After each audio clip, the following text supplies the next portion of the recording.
So matagal na namin pangarap ni Mrs. na makapag-picnic sa UP, tapos makapaglaro din ng RC sa paligid, and sa wakas natupad din. And buti pinagan kami ng guard kasi may dala kaming camping chairs and table. Mabait naman si Kuya. So tara, samahan nyo kami sa aming simple family weekend bonding. So andito kami ngayon sa UP. Gia! What? Say hi! Hi. Paalam kami kay Kuya Guard kung pwede kaming mag-set up dito ng picnic. I see a bird and a butterfly, guys. Simple lang. Pangin lang, tsaka dito na kami magla-lunch. So tuwang-tuwa si Gio dito sa oras share na nagmi-miss na fan.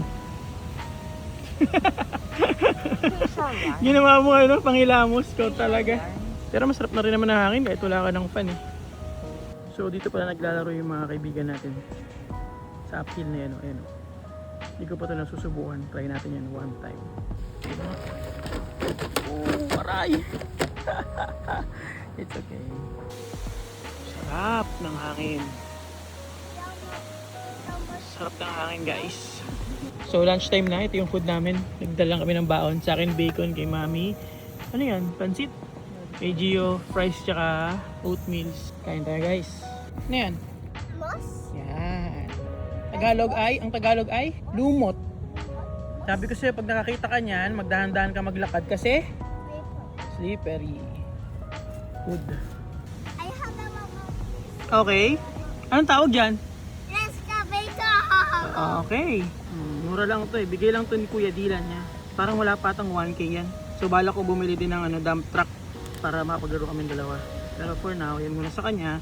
And then this is mine. Oh my God. Vanquish. Okay, pasensya na dati. Vanquish na tawag ko. Huwag mo hawakan. Kaya mo excavator ang kumuha. Okay na yan. Huwag mo sirain yung mga halaman. Yan oh.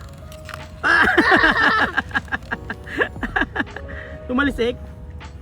Manang-mana ka sa tatay mo talaga. Kumuha ka pa ng upuan. Nakakapag-hukay siya oh. Galing mo.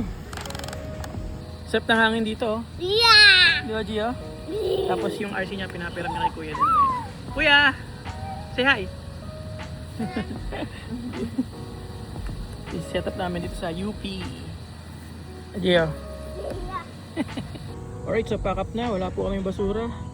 Pinulot pa namin yung mga basurang malapit sa amin na naiwan ng iba. Okay? Ayos. So we're back where we started ng aming RC hobby. UP Tambakan.